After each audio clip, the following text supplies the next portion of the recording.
आंखें, नाक, lips, even हाथ की उंगलियां भी अब आप चेस्ट पे देखेंगे लंग्स होते हैं। देखिए हार्ट दोस्तों जैसा कि आप देख रहे हैं पंप जैसा होता है।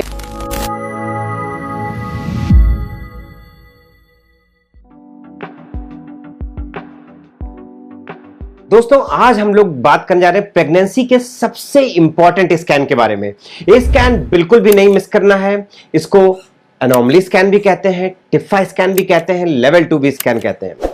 तो इस स्कैन में दोस्तों बच्चे के सारे पार्ट्स की डिटेल्ड एनालिसिस होती है।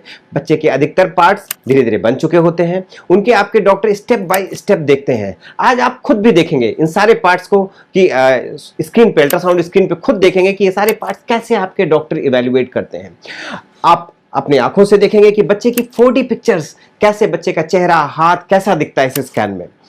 फिर दोस्तों ये वो स्कैन है जिसमें हम लोग जेनेटिक समस्याओं के बारे में, रिस्क के बारे में भी पता कर सकते हैं कि कहीं बच्चे को कोई जेनेटिक समस्या तो नहीं। आप ये भी देखेंगे आज कि बच्चा जिस एनवायरनमेंट में रहता है, आपके डॉक्टर कैसे पता करेंगे कि वो एनवायरनमेंट उसके लिए कंफर्टेबल है कि नहीं, कैसे पता करेंगे, आप खुद देखेंगे आज। और लास्ट में दोस्तों जो रिपोर्ट आपको मिलती है, आज आप उस रिपोर्ट को पढ़ना भी सीखेंगे कि उस रिपोर्ट में क्या क्या लिखा होता है। वो ग्राफ्स जो मिलते हैं उसका कैसे मतलब निकाला जाए, वो भी आज आप देखेंगे। तो आइए स्टार्ट करते हैं। सबसे पहले दोस्तों आप देख सकते हैं, अब हम लोग अपने कंप्यूटर स्क्रीन पे देखते हैं। ये बच्चे का फेस है। फेस में आप देख सकते हैं माथा है, नाक है, अपर लिप्स, लोअर लिप्स और चिन, और आप वो चलाता हुआ भी देख सकते हैं बच्चे को। तो ये फेस की एक प्रोफाइल होती है, इसको प्रोफाइल व्यू भी कहते हैं। इसमें सब चीजों का अनुपात देखा जाता है, नाक, ओठ, इन सब चीजों का अनुपात देखा जाता है कि सही अनुपात में है कि नहीं। फिर उसके बाद दोस्तों हम लोग आते हैं बच्चे के ब्रेन पे। बच्चे की ब्रेन की स्टडी की जाती है कि दोनों तरफ उसके जो ब्रेन के दो, पहली चीज तो चारों तरफ उसकी जो बोन्स बनी है सही से बनी है कि नहीं बनी है। फिर ब्रेन के 2 पार्ट्स होते हैं, दोनों पार्ट्स सही से डिवाइडेड है कि नहीं। और फिर उसके अंदर जो पानी होता है, जो नॉर्मली होता है, उसकी कहीं कोई हाइड्रोसेफलस तो नहीं, कहीं कोई सूजन तो नहीं है, इस चीज़ का भी पता करते हैं। इसको देखने के बाद फिर ब्रेन के जो निचले हिस्से में आते हैं, जहाँ पे पोस्टीरियर फोसा भी जिसको कहते हैं, वहाँ पे फ्लूइड मेजर करते हैं। सिस्टर्ना मैग्ना नाम की कोई उसमें तो नहीं, फाइंडिंग नहीं है। फिर दोस्तों ब्रेन को देखने के बाद में डिपेंड करता है बेबी की पोजीशन क्या है, उसी हिसाब से आपके डॉक्टर धीरे धीरे चीज़ों को देखते जाएंगे। तो हम लोग आते हैं उसके बाद एक स्पाइन पे लुक डालते हैं। ये 4D इमेजेस हैं बेबी की स्पाइन की। ये पूरी स्पाइन आप देख सकते हैं, इसके दोनों तरफ आप रिब्स को भी समझ सकते हैं। इसी प्रकार से ये दूसरे प्रीसेट में है, ये पूरी स्पाइन आप देख सकते हैं। आपके डॉक्टर स्पाइन की हड्डियां देखेंगे, उसके ऊपर स्किन देखेंगे, और स्किन देखने का मतलब ये है कि एक एक चीज रूल आउट करेंगे, कहीं उसमें मेनिंगोसील नाम की प्रॉब्लम तो नहीं है। ये बहुत रेयर होती है, लेकिन इसको रूल आउट करना बहुत जरूरी है, वो इस स्कैन पे होगा। फिर हम लोग दोस्तों, हम लोगों ने अपना ब्रेन देख लिया, फेस देख लिया, स्पाइन देख लिया। स्पाइन की आप एक ये भी इमेज देख सकते हैं कि स्पाइन के ऊपर जो स्किन होती है, इसको डॉक्टर बहुत अच्छे से ट्रेस करते हैं कि कहीं कोई प्रॉब्लम तो नहीं। फिर उसके बाद दोस्तों हम लोग आते हैं थोरैक्स पे, चेस्ट पे। अब आप चेस्ट पे देखेंगे लंग्स होते हैं। देखिए लंग्स, बच्चा सांस लेता है तो ऐसे मूव करते हैं। लंग्स की इकोजेनेसिटी मतलब कैसा लुक आ रहा, दोनों लंग बराबर हैं कि नहीं, उसको देखते हैं। फिर डायफ्राम एक चीज होती है, वो इंटैक्ट है कि नहीं, वो अपनी जगह पे है कि नहीं, उसके बारे में भी आपके डॉक्टर इवेल्युएट करते हैं। फिर चेस्ट का एक इंपॉर्टेंट स्ट्रक्चर है हार्ट।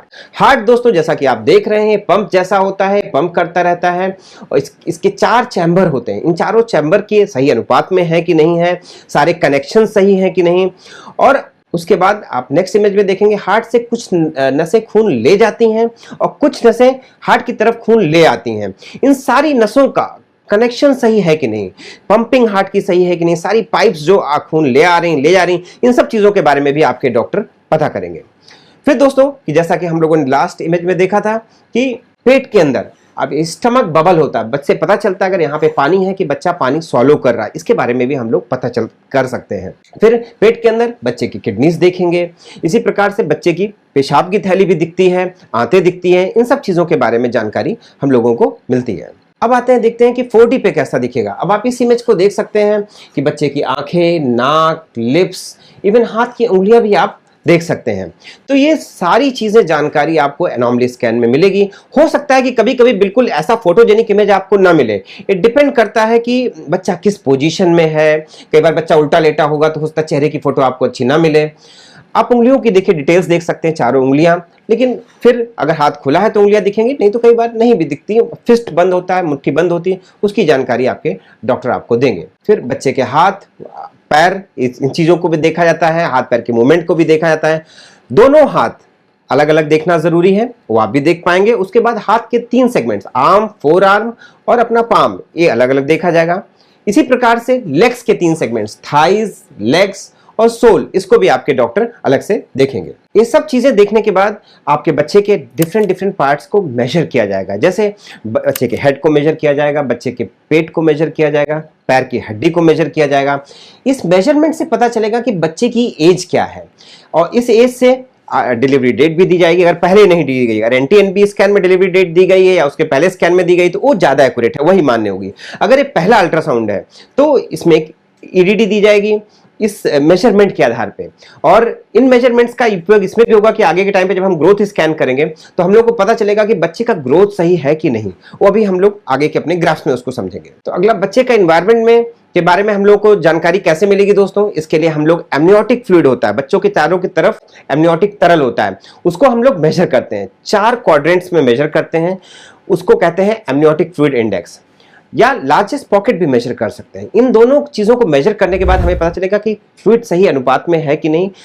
जेस्टेशनल एज, मतलब बच्चे की एज के हिसाब से, प्रेगनेंसी की टाइमिंग के हिसाब से फ्लूइड सही है कि नहीं। फिर प्लेसेंटा देखा जाता है। प्लेसेंटा में हम लोगों को देख के, जैसे इसमें आप देख रहे हैं एमनियोटिक फ्लूइड मेजर किया गया चारों क्वाड्रेंट में। फिर उसी प्रकार से प्लेसेंटा देखा जाता है कि जो आंवल होती है, आंवल में की लोकेशन क्या है, कहीं बच्चेदानी के मुंह को तो नहीं कवर कर रही है, इसके बारे में जानकारी मिलती है। फिर इंटरनल स्कैन करके बच्चेदानी के मुंह की लेंथ, मतलब कि ये देखा जाता है कि मुंह की लेंथ सही है कि नहीं, बच्चेदानी का मुंह खुल तो नहीं रहा है, जो कि अगर खुलता है तो प्रीटर्म लेबर की तरफ भी आशंका जाहिर कर सकता है। तो हम लोग ये सारी जानकारी फीटल एनवायरनमेंट की ले ली। कभी कभी कुछ केसेस में हम लोग को सॉफ्ट मार्कर्स मिलते हैं जो कि जेनेटिक सिंड्रोम्स की तरफ इंडिकेट करते हैं। ये सॉफ्ट मार्कर क्या है कि ब्रेन में कोरॉइड प्लेक्सस सिस्ट का होना, हार्ट में इकोजेनिक फोकस होना, पेट के अंदर जैसे किडनीज हैं तो वहां पे हाइड्रोनेफ्रोसिस होना, सिंगल अम्बिलिकल आर्टरी होना, इकोजेनिक बावेल होना, ये सब सॉफ्ट मार्कर्स हैं जेनेटिक एनोमलीज के लिए। अगर ये मिलते हैं तो इसी समय प्रेगनेंसी में क्वाड्रुपल मार्कर या NIPT भी कराना जरूरी होता है। तो उससे वो ये दोनों टेस्ट करा कर, इन दोनों में से कोई एक टेस्ट, NIPT ज्यादा सेंसिटिव है, टेस्ट करा करके हम लोग प्रिडिक्ट कर सकते हैं कि क्या इनमें वाकई जेनेटिक सिंड्रोम होने की आशंका है कि नहीं। अगर NIPT नॉर्मल आता है तो इन सब चीजों पे आप अपने फीटल मेडिसिन एक्सपर्ट के साथ बैठ के डिस्कस कर सकते हैं कि इन साइंस के क्या मायने हैं। और इस पे हम लोग के दूसरे वीडियोस में आप उनको भी देख सकते हैं कि इन सॉफ्ट मार्कर्स पे अगर पॉजिटिव आते हैं तो क्या करना चाहिए। उसके बाद दोस्तों लास्ट हम लोग ब्लड प्रेशर की स्क्रीनिंग, यूट्राइन आर्टरी का डॉपलर लेकर के, माँ का वेट लेकर के, हाइट मेजर करके एक रिस्क देखते हैं कि कहीं इस प्रेगनेंसी में आगे समय में माँ को हाई ब्लड प्रेशर की संभावना तो नहीं होगी। तो दोस्तों हम लोगों ने सारी चीजें समझी। अब लास्ट में आपको जब रिपोर्ट मिलती है तो हम लोग समझेंगे कि रिपोर्ट में क्या होता है। रिपोर्ट में आपको एक ऐसा चार्ट मिलेगा। अभी हम लोगों की सेम प्रेगनेंसी थी, हमने लास्ट में 3rd ट्राइमेस्टर तक फॉलो किया था, तीसरी तिमाही तक फॉलो किया था। तो उस समय का रिपोर्ट है, इसमें हम लोग बताएंगे भी कि कैसे रिपोर्ट को आप लोग समझ सकते हैं। इसमें सबसे पहले LMP दी होगी, मतलब लास्ट पीरियड डेट के हिसाब से बच्चे की एज क्या है वो दिया होगा, उसके हिसाब से आपका डिलीवरी डेट क्या होगी वो दिया होगा। इसी प्रकार से जो अभी हम लोगों ने अल्ट्रासाउंड किया वो सारे मेजरमेंट्स जो हम लोगों ने कहा था कि हेड मेजर करेंगे, AC मेजर करेंगे, पैर की हड्डी मेजर करेंगे, उसके हिसाब से ये दिया होगा कि कितना एज आ रही है, क्या दोनों में कोई बहुत डिस्क्रिपेंसी तो नहीं है, क्या बच्चे की ग्रोथ सही चल रही कि नहीं चल रही है। उसी हिसाब से इसमें बच्चे का वेट भी मेजर दिया होगा इस चार्ट में। तो इस चार्ट को अगर आप देखेंगे तो आपको इस इंपॉर्टेंट जानकारियां मिलेंगी जो है। फिर आते हैं दोस्तों सबसे इंपॉर्टेंट बात जो आपको रिपोर्ट में मिलेंगी, ग्राफ्स को देखना दोस्तों बहुत जरूरी है। तो अगर हम देखें तो ये नॉर्मल ग्राफ है, ये अपना जो एक्स एक्सिस पे है, इस पे पता चलता है कि प्रेगनेंसी किस स्टेज में है और इसमें वैल्यूज हम लोग की आएंगी। तो अगर आम भाषा में समझना चाहें तो जो 2 व्हाइट लाइंस हैं इनके बीच में जो डॉट है वो आपका डॉट इन व्हाइट लाइंस के बीच में होना चाहिए। पहली चीज, अगर बीच में है तो मतलब आपकी जो रीडिंग्स है वो नॉर्मल है।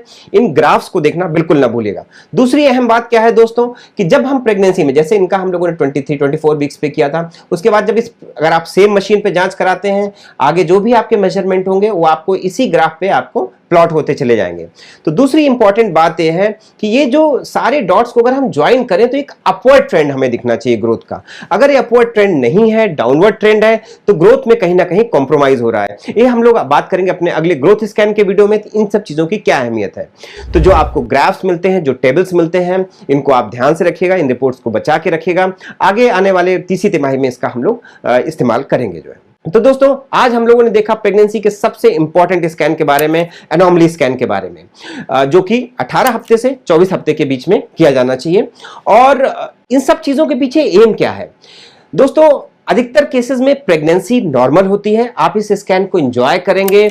मोर देन 90% केसेस में नॉर्मल होते हैं। आप बच्चे के पार्ट्स को देखेंगे, एक वंस और twice in a life time experience है, तो इस स्कैन को बिल्कुल ना मिस करिएगा। लेकिन अगर मेडिकली देखें हम लोग तो दोस्तों कभी कभी कुछ केसेस में कुछ प्रॉब्लम्स आती हैं, तो हम लोग को कैटेगराइज करना होगा कि प्रॉब्लम ट्रीटेबल है कि नहीं ट्रीटेबल है। अगर ट्रीटेबल है तो आगे की प्रेगनेंसी हम लोग ऐसे हॉस्पिटल्स में प्लान करेंगे जहां पे डॉक्टर्स की ऐसी टीम हो जो उस समस्या को एड्रेस करने में सक्षम हो, तो हम लोग पूरी प्रेगनेंसी आगे ऐसा प्लान कर सकते हैं। और अगर नॉन ट्रीटेबल है तो दोस्तों अभी हम लोग के पास टाइम है कि प्रेगनेंसी आगे कंटिन्यू करनी है कि नहीं करनी है, ये अपने डॉक्टर्स के साथ मिल करके आप डिसीजन ले सकते हैं। लेकिन घबराने की दोस्तों इसमें जरूरत नहीं है। मोस्ट ऑफ द केसेस में नॉर्मल स्कैन होते हैं। बहुत पेरेंट्स को बहुत इंजॉय करते हैं जब इस स्कैन को देखते हैं। तो दोस्तों इस स्कैन को टाइमली कराना ना भूलिएगा। हमें लगता है आज का वीडियो आपके लिए यूजफुल रहा होगा, और अगर आपके मन में कुछ विचार आ रहे हो तो नीचे कमेंट बॉक्स में लिखना ना भूलिएगा। थैंक यू दोस्तों।